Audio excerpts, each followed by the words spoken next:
Aujourd'hui, je teste toutes les variétés de questions de mes abonnés, sans gêne, sans retenue, 100% transparent. Je vous préviens d'avance, il va y avoir des questions deep, il va y avoir des questions vulnérables, on va aller dans tous les sujets. Vous m'avez posé vraiment de très bonnes questions et on commence avec la plus profonde de toute cette vidéo. Quelle était l'odeur de ton dernier paix? Dis-le. Je suis un peu gêné, je trouve que c'est vulnérable comme question. Imagine le lilas mélangé à l'œuf de 100 ans. Fermenté. Tu fais quelle taille? Je mesure environ 6 pieds. Je pense qu'en mètres, c'est 1m83 ou 84. Regardez, vous pouvez mesurer si vous voulez. Vous pouvez vérifier. Est-ce que je dis la vérité? On entre dans le deep. Quel aspect de toi tu veux améliorer? Je suis toujours en quête d'amélioration. Je suis très dur envers moi-même. Mais je dirais que ce que j'aimerais améliorer sur ce quoi, c'est quelque chose dans le... Parler. J'aimerais ça apprendre à parler. Sans blague, j'aimerais vraiment améliorer ma confiance en moi. Je travaille très fort là-dessus depuis longtemps. Il y a du progrès, mais très léger. J'aimerais avoir plus d'assurance, être un peu plus fier de mes accomplissements et moins me rabaisser. C'est un grand travail mental. C'est pas évident. La seule personne qui peut m'aider dans ce travail, c'est moi-même. C'est difficile de s'avouer ça, mais c'est vrai. Si jamais vous avez des problèmes de confiance en vous, vous aussi, ben moi j'ai confiance en vous. Travaillez fort et vous allez y arriver. T'as-tu des conseils? Avoir confiance.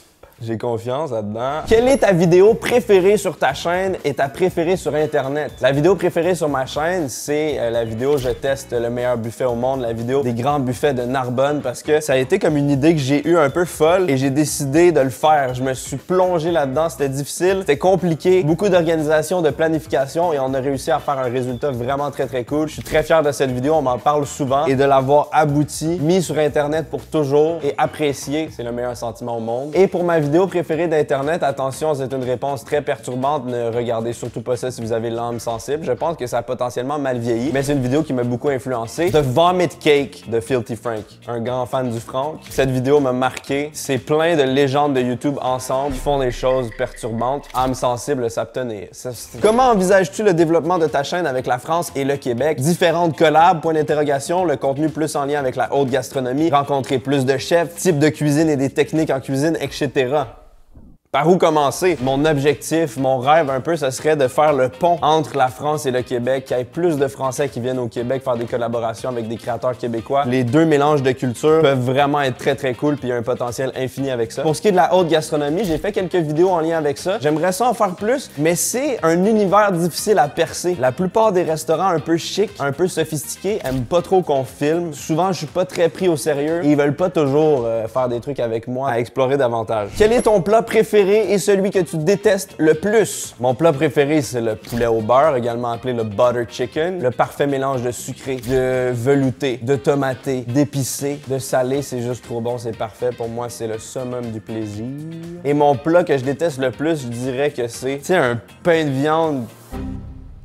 Un pain de viande que tu coupes et tu vois plein de morceaux, genre des olives vertes et des gros morceaux d'oignons, là. Pardon, j'ai pensé trop à un pain de viande. Vas-tu toujours faire des projets en lien avec la nourriture ou tu aimerais essayer d'autres concepts? J'ai déjà fait plusieurs vidéos qui ne sont pas en lien avec la nourriture, comme par exemple les gadgets Amazon insolites. C'est sûr que la nourriture, c'est ma passion principale. Si je fais des vidéos sur ce sujet, c'est parce que c'est vraiment quelque chose que j'adore. Je trouve que quand je fais des trucs en lien avec la bouffe, je suis un peu dans un flow. Ça se fait naturellement, je suis bien, j'aime ça, j'arrive à décrire ce que je vis. Mais si jamais j'ai une idée de concept qui me stimule, qui me parle beaucoup, qui me donne envie, qui me motive et qui a aucun lien avec la bouffe, je vais pas me bloquer à ne pas la faire, je vais la faire quand même. C'est juste que la plupart de mon cerveau pense à la bouffe.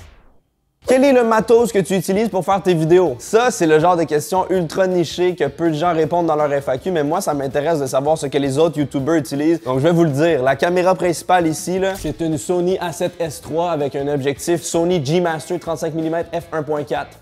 Vous avez compris? Cette caméra, c'est la Sony A7R5 avec un objectif Sony 24-105 mm. La caméra est posée sur un trépied Peak Design. Mon micro que j'utilise depuis genre 6-7 ans, incroyable, que j'aime trop, c'est le Sennheiser AVX MKE2 kit sans fil. J'ai aussi une plus petite caméra compacte comme celle-ci, un peu plus pour les vlogs. C'est la Sony ZV-E1. Et dessus, j'ai un objectif Sigma Male 16-28 mm.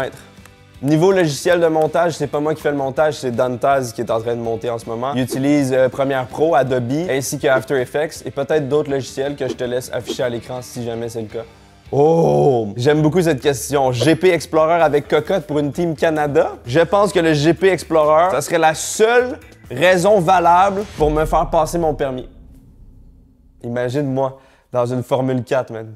Imagine. Quel a été ton tournage le plus compliqué à faire depuis le début de ta chaîne? J'en ai parlé un peu, mais c'est la vidéo des grands buffets. J'ai dû réserver 6 mois d'avance le restaurant. On a planifié tout un voyage autour de ça. On est allé dans le sud de la France. Sur place, on savait pas à quoi ça allait ressembler, niveau éclairage, niveau conditions de tournage. Est-ce qu'il allait y avoir beaucoup de monde? Est-ce qu'on allait pouvoir se promener tranquillement dans le buffet? Finalement, il y avait quand même beaucoup de monde. On a été limité en termes de temps. Il y avait au-dessus de 100 fromages, énormément de spécialités à manger. Il fallait filmer le tout, faire des beaux plans cinématiques, parler mais pas trop, on était pressés et il y a eu des problèmes de micro sans fil, des interférences. Donc c'était un tournage très compliqué, mais le résultat en a valu la peine. Je suis très fier de ce qu'on a réussi à faire, bravo. J'ai 3 petites questions sans lien. Quel est ton groupe sanguin? Je pense que c'est A négatif, mais pourquoi? Fumes-tu? Non. As-tu absolument besoin de tes 2 reins? Penses-tu que tu as un meilleur palais qu'au début de tes vidéos?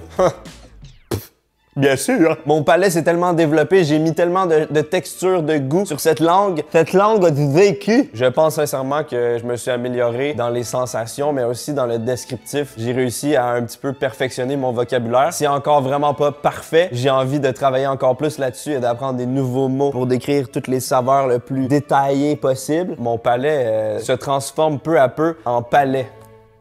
Penses-tu être un introverti? Si oui, est-ce alors difficile d'être une personnalité publique? Je suis définitivement un introverti. Dans mes vidéos, c'est mon côté un peu plus extraverti. J'essaie de faire ressortir ma personnalité au maximum, de m'amuser à fond. Mais dans la vie de tous les jours, je suis un peu plus low-key, je suis plus discret. Et oui, des fois, c'est un peu plus difficile publiquement. Des fois, il y a des gens qui me reconnaissent et je peux avoir l'air un peu distant ou un petit peu froid, mais c'est pas du tout voulu, je suis juste déstabilisé. Ça dépend vraiment de l'ambiance ou du mood d'une situation. Des fois, il y a des ambiances qui sont propices à être full sociable. Des fois, il y a des ambiances où je me sens vraiment pas à l'aise. En ce moment, le mood est horrible, je suis vraiment pas bien. Tu m'intimides. Amélie qui drop la vraie grosse question. As-tu déjà eu une baisse de motivation sur YouTube? Je vais pas vous mentir, ça arrive très souvent. J'ai toujours des cycles de motivation. Des fois, ça peut être le changement de saison. Des fois, ça peut être juste un manque d'inspiration. Un truc qui m'aide énormément à rester motivé, c'est d'être entouré de gens qui me bottent le cul sa mère. Ça fait du bien. Pourquoi Gurki? Pourquoi? Eh bien, le nom Gurki vient d'un générateur de noms. C'est aussi ennuyant que ça, aussi plate. J'avais obtenu un truc genre Burgi ou un Zurki ou je sais pas trop. J'ai modifié quelques lettres jusqu'à temps que j'ai obtenu une sonorité qui me plaisait. Et me voilà, Gurki. Et le hasard a fait que c'est un personnage dans World of Warcraft, mais ça veut aussi dire concombre en polonais. C'était pas voulu. J'aime ça. As-tu déjà pensé à déménager en France? Lâche pas, t'es le best. OK. Attention. Attention. Non. Je développe. Je suis allé une dizaine de fois en France, j'y vais quand même souvent. Je commence à connaître ça, mais surtout Paris. Et je ne pourrais jamais habiter à Paris. C'est une ville magnifique avec des monuments de fou, une architecture exceptionnelle, de la bonne bouffe. Mais je me sens pas chez moi quand je vais à Paris. Il y a comme un côté un peu froid. C'est extrêmement énergivore comme ville, ça demande beaucoup d'énergie. C'est trop stimulant en fait. Il y a du bruit sans arrêt, des alarmes, des ambulances, des polices, des gens qui crient, des gens qui se font poignarder, des gens qui fument, des terrasses partout. Ah! Donc, je pense que le compromis, ce serait d'être en France une certaine partie de l'année, pendant quelques mois maximum, revenir chez moi, dans mon cercle d'amis avec ma famille. J'aime le côté vaste du Québec, le calme. Même si je suis en ville, je me sens pas trop stimulé par trop de trucs. Je suis calme, je suis bien. Je suis bien. Tu as prévu des gros projets pour cet été. Je sais pas pourquoi tu demandes cet été particulièrement, mais oui. J'ai beaucoup de projets. Ça s'enligne autour du voyage, un voyage que j'ai déjà mentionné dans une précédente vidéo. Je vous donne pas plus de détails. Le voyage, c'est le fun. On va aller cueillir des cerises au BC. J'ai aussi des projets qui sont en dehors de l'été. En automne, en hiver, j'en ai aussi. Projet. Je me projette beaucoup. As-tu déjà pensé à faire le tour du monde pour goûter les spécialités de chaque pays? Absolument, je pense que c'est mon objectif à long terme de voyager davantage, de m'ouvrir au monde. Avec la bouffe, le contenu est infini, les découvertes sont infinies. J'ai envie de sortir de ma zone de confort et m'exposer à d'autres cultures. Peut-être pas faire tous les pays du monde, mais beaucoup de pays à visiter. Ok oui. Comment arrives-tu à garder une bonne hygiène de vie avec ce que tu manges en vidéo? Est-ce que tu fais très attention en dehors des tournages? Sport aussi. Je sais que ça fascine tout le monde que je sois svelte malgré toutes toutes les cochonneries que je mange. De un, j'ai un métabolisme rapide, je suis très chanceux pour ça. De deux, je fais quand même attention à mon alimentation. Je me prive pas énormément. Si j'ai envie de manger quelque chose, je le mange. Mais j'essaie d'avoir quand même une base saine. Je bois pas vraiment de boissons gazeuses. J'essaie de pas manger énormément de desserts ou de trucs sucrés. Je bois énormément d'eau. Je mange des fruits, des légumes, des viandes, pas énormément de produits transformés. Et oui, j'ai fait du sport, le grimpage. J'escalade toutes sortes de parois, des parois plates, des parois en devers, des parois à l'envers. Regardez, j'adore grimper, j'ai même des petits chaussons de grimpe. J'adore grimper. Oh, oh, oh! Tu veux sentir? Non. T'es sûr? En plus de l'escalade, je fais un peu d'entraînement calisthénique, donc avec mon propre poids de corps. Pourquoi l'escalade comme hobby? Comment as-tu commencé et jusqu'où veux-tu pousser l'expérience? J'ai découvert l'escalade grâce à mon ami Link qui en faisait, qui partageait sur les réseaux sociaux. Ça m'a donné trop envie d'essayer. J'ai trouvé ça tellement difficile, tellement challenging. J'ai adoré ça. Ça me faisait un peu penser à un jeu vidéo parce qu'il y a des difficultés de V1 à V12 et tu te rends jusqu'au sommet et t'es trop content. Merci. J'adore l'aspect physique, que ça te détruit le corps et après t'es complètement J'ai envie de continuer de m'améliorer, mais je veux jamais faire de compétition ou quoi que ce soit de professionnel. Ton groupe / artiste préféré? J'ai toujours beaucoup de difficultés à choisir un truc préféré, mais je vais te dire un peu mes groupes / artistes du moment. System of a Down. J'adore System of a Down depuis longtemps. Slipknot aussi, ça déménage. J'adore Slipknot. Oh, ouais. T'es surpris, hein? Il y a de tous les styles. Il y a du Kid Cudi, Offspring, il y a Young Thug, La Fève. La Fève, son nouvel album, La Fève. Incroyable, je connaissais pas, j'ai écouté ça, j'ai adoré. Yamé aussi, shout-out Yamé, légende. Jimi Hendrix, Joji, Frank Océan. Daft Punk. Daft Punk. Mouah. La bande originale du Seigneur des Anneaux. Ça, j'écoute souvent ça. Surtout. Que comptes-tu faire par la suite après YouTube? As-tu des projets particuliers? Investir dans la crypto-monnaie. Je pense qu'être dans l'ombre, ça pourrait être agréable éventuellement, d'une façon ou d'une autre. Peut-être d'être derrière la caméra, peut-être d'avoir une agence, peut-être d'aider d'autres gens dans le domaine, peut-être d'avoir un restaurant ou d'avoir quelque chose à gérer d'une autre façon. Shaheen en demande. Salut, salut. Allô? Comment est-ce que tu fais pour toujours trouver des idées pour tes vidéos? Ce que je fais, c'est du brainstorming avec des gens. J'ai plusieurs personnes dans mon équipe, dont Alexis, shout-out, et Pascal, shout-out. On se fait rebondir la balle mutuellement et on arrive à cuisiner de belles choses. Souvent, je trouve une idée et je fais des déclinaisons où j'essaie de trouver une idée de série qu'on peut faire plusieurs épisodes. J'ai tendance à vraiment me saboter sur les idées, à me dire ça c'est pas assez bon, ça c'est pas assez cool, ça c'est pas assez drôle. Donc le fait que d'autres gens me disent oui c'est bon, fais-le, ça m'aide beaucoup. J'ai également, dès que j'ai un éclair d'inspiration, un document texte avec énormément de choses écrites. Dès que j'ai des idées, je les mets là-dedans. Dantaz demande quel est le truc le plus difficile à vivre / gérer en tant que YouTuber? Ses employés. T'es pas vivable! Je dis ça parce que c'est mon monteur qui me demande la question. C'est drôle, hein? Non, pour vrai, le plus difficile à gérer. Donner son énergie à la bonne place. Il y a tellement de bruit, de choses qui arrivent de partout, des sponsors, des opportunités, des collaborations, des commentaires, des statistiques, que c'est difficile de se concentrer juste sur faire des vidéos drôles, faire des vidéos agréables, avoir du plaisir. C'est ça qui est difficile. Essayez de rester concentré, focus sur l'essentiel de pourquoi j'ai commencé à faire des vidéos. C'est une entreprise quand même, balance business-plaisir, c'est pas facile. Il faut avoir les priorités à la bonne place. Comme là, bientôt, j'organise une activité de team building avec mon équipe. Ça va au glissade d'eau. Est-ce que tu revends certains gadgets utilisés dans tes vidéos? Absolument pas. J'accumule énormément d'objets. J'habite dans une caverne d'Alibaba, mais ce que j'essaie de faire, c'est d'en donner le plus possible à mes proches et à mes amis. Ça fait que mes proches accumulent aussi des choses inutiles. Pas juste moi.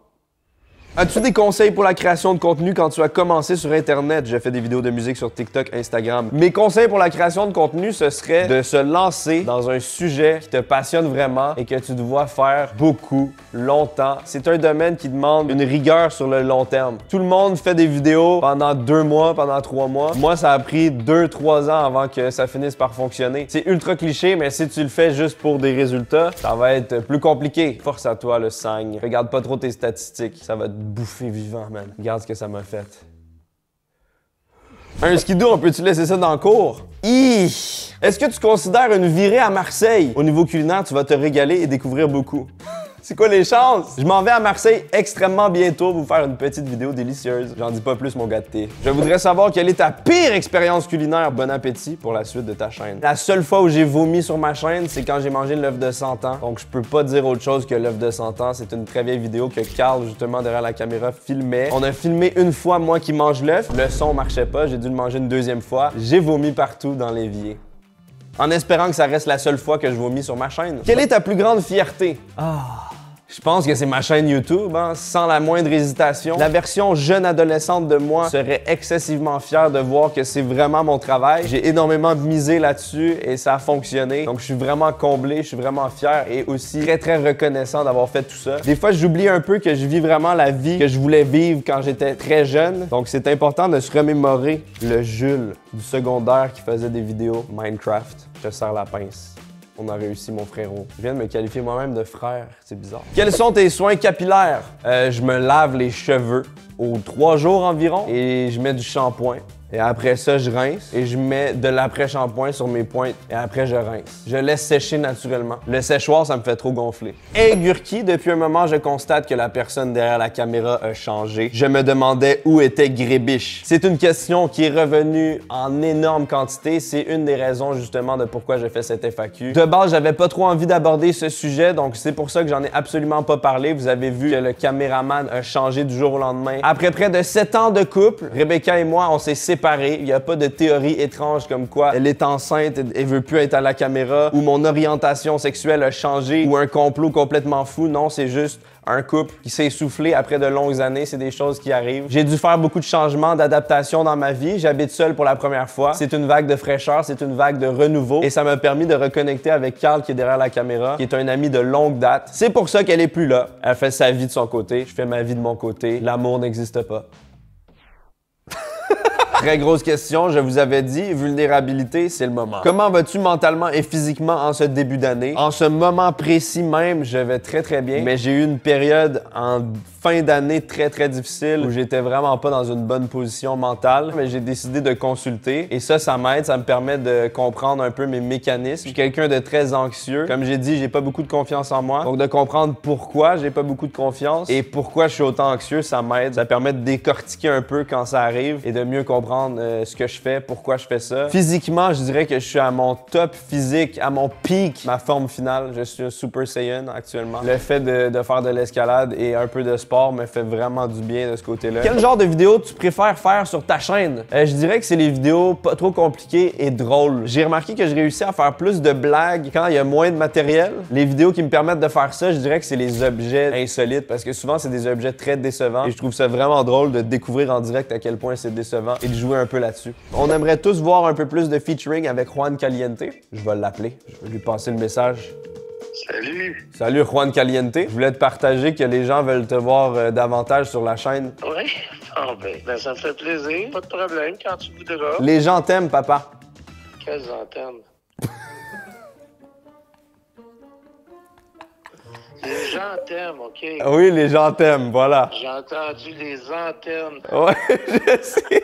Ben moi aussi, je les aime bien. Après la sauce pimentée, quel autre produit alimentaire aimerais-tu mettre sur le marché? J'avoue que j'aimerais vraiment ça, un restaurant. Il y a Fast Good Cuisine qui m'inspire beaucoup avec son pépé chicken. Je me suis dit, imagine, on ouvre genre un style de belle province en France. Ils vont pouvoir manger des roteux stimés, des pogos et des poutines. Ça existe pas en France, imagine. Sinon, au niveau produit, je suis absolument pas fermé. Le potentiel est infini. Comptes-tu refaire une nouvelle sauce piquante? La sauce piquante qu'on a fait exploser, je m'attendais pas à ça. Les retours sont complètement fous. Merci beaucoup pour vos retours. Je suis vraiment très content, excessivement content, vraiment très content de tout ça. On a quelques défis par contre par rapport à la sauce. C'est pas évident de trouver des bons canaux de distribution en France. J'aimerais ça que ça soit disponible pour tout le monde, mais on n'arrive pas à fournir. Donc le but, éventuellement, c'est de réussir à ce que tout le monde puisse en acheter, autant en Suisse, en Belgique, en France, toute la francophonie. Une fois que tout ça c'est fait, tout ça c'est réglé, on n'aura plus de limite pour une deuxième sauce. Si jamais il y a des gens qui regardent cette vidéo, les hauts placés de chez Carrefour ou Monoprix, Envoyez-moi un DM. Il faut démocratiser cette sauce partout dans la francophonie. Vas-tu faire d'autres vidéos sur la cuisine typiquement québécoise? Exemple, pète de sœur, grand-père au sirop d'érable, pudding chômeur, oreille de Chris. Franchement, ça pourrait être cool. J'aimerais ça faire une vidéo à la cabane à sucre, montrer un peu plus la culture québécoise. J'ai fait les bonbons aux patates dans le passé. Il y a quelque chose à faire avec tout ça, j'en suis sûr. Quelle est ta meilleure carte Pokémon? Aurons-nous d'autres vidéos là-dessus? Merci d'avoir posé cette question et de me permettre de flex mes cartes Pokémon. Je dirais que j'ai 3 meilleures cartes Pokémon. C'est les 3 starters du set de base gradé Beckett 8.5. J'ai le Charizard, version anglaise. Blastoise, version anglaise. J'ai le Venusaur également, version anglaise. Les 3 en 8.5. Je voulais absolument le trio. J'ai beaucoup trop dépensé pour ces cartes. Ne faites surtout pas ça. Mais je l'ai fait parce que ça impressionne grandement la jante féminine. Vous êtes impressionné, n'est-ce pas? Est-ce qu'il va y avoir plus de vidéos de Pokémon? Je sais pas. Pourquoi pas? Si je suis inspiré, je le ferai. Si je ne le suis pas, je ne le ferai pas. Quel est ton jeu vidéo préféré et pourquoi? Bonne soirée! Bonne soirée! Mon jeu vidéo préféré, c'est Dark Souls 1. C'est un jeu médiéval fantasy sombre. J'adore l'ambiance. Ça ressemble un peu au manga Berserk. J'aime le fait que ce soit énigmatique. L'histoire est subtile. T'as pas genre des cinématiques sans arrêt avec des dialogues interminables. Mais le côté que j'adore par-dessus tout, c'est surmonter des choses difficiles. Tu réessayes et tu finis par apprendre les mécaniques, apprendre des boss par cœur et les battre. C'est tellement satisfaisant. C'est comme se faire injecter une substance hautement illicite dans les veines. Laquelle? Fentanyl? Fais-tu d'un instrument de musique? Pas vraiment. J'en ai essayé plusieurs, mais j'ai jamais survécu au long terme. Mais je trouve ça tellement cool, quelqu'un qui joue de la guitare, là. Récemment, je regarde beaucoup de vidéos de drum aussi, genre toudoum, poudoum, poudoum, poudoum. Ça a l'air incroyable. Je suis quand même un bon siffleur. Tu nous fais un extrait?